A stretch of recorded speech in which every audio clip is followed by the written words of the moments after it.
আসসালামু আলাইকুম সম্মানিত ভিউয়ার্স, আজকে আমি আপনাদেরকে শেখাবো কিভাবে আয়তাকার জমি পরিমাপ করতে হয়। আপনাদের বোঝার সুবিধার জন্য আমি পূর্ব থেকেই একটা নকশা অঙ্কন করে রেখেছি। এই আয়তাকার জমি কত শতাংশ জমি আছে এটা আমি আপনাদেরকে বের করে দেখাবো।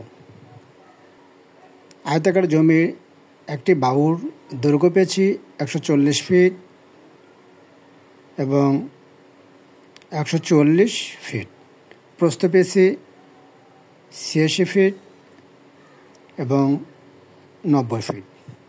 আমরা এটা সহজেই কীভাবে বের করতে পারি যে এখানে কত শতাংশ জমি আছে এটা আমি আপনাদেরকে দেখাবো। প্রথমে আমরা গড় দৈর্ঘ্য বের করব। এজন্য দুইটা বাহু আমরা যোগ করে নেব। 144 ফিট যোগ হচ্ছে 144 ফিট, এই দুইটা যোগ করে আমাদের আসে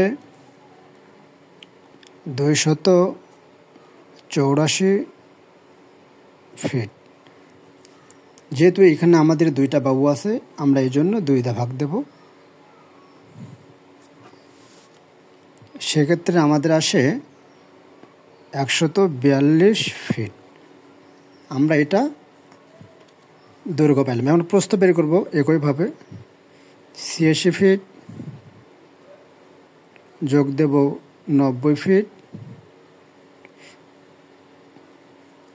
আপনার এই দুইটা যোগ করলে আসে 176 ফিট। এটারে যেহেতু আমাদের দুইটা বাহু, এই জন্য 2 দিয়ে ভাগ দেব। সেক্ষেত্রে আমাদের আসে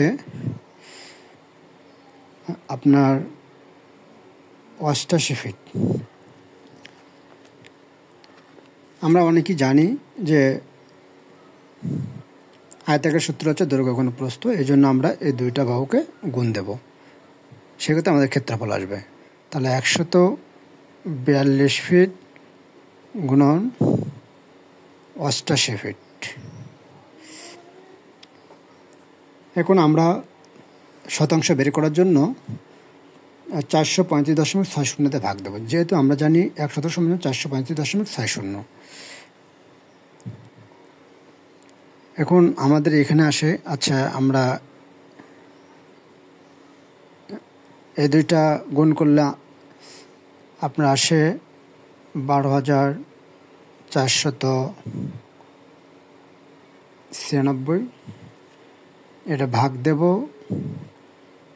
435.60। এক্ষেত্রে আমাদের আসবে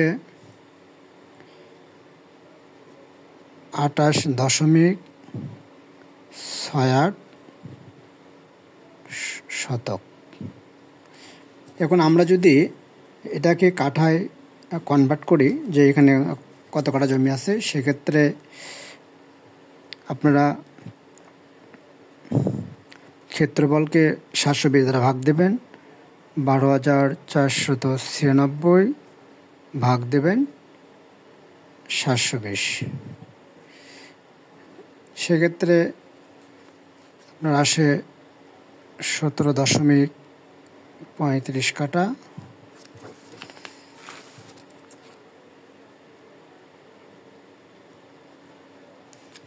আপনারা চাইলে এইভাবে অতি সহজে আয়তাকার জমি বের করতে পারবেন। আমার ভিডিও যদি আপনাদের ভালো লাগে অবশ্যই লাইক, কমেন্ট, শেয়ার করবেন। সবাইকে অসংখ্য ধন্যবাদ।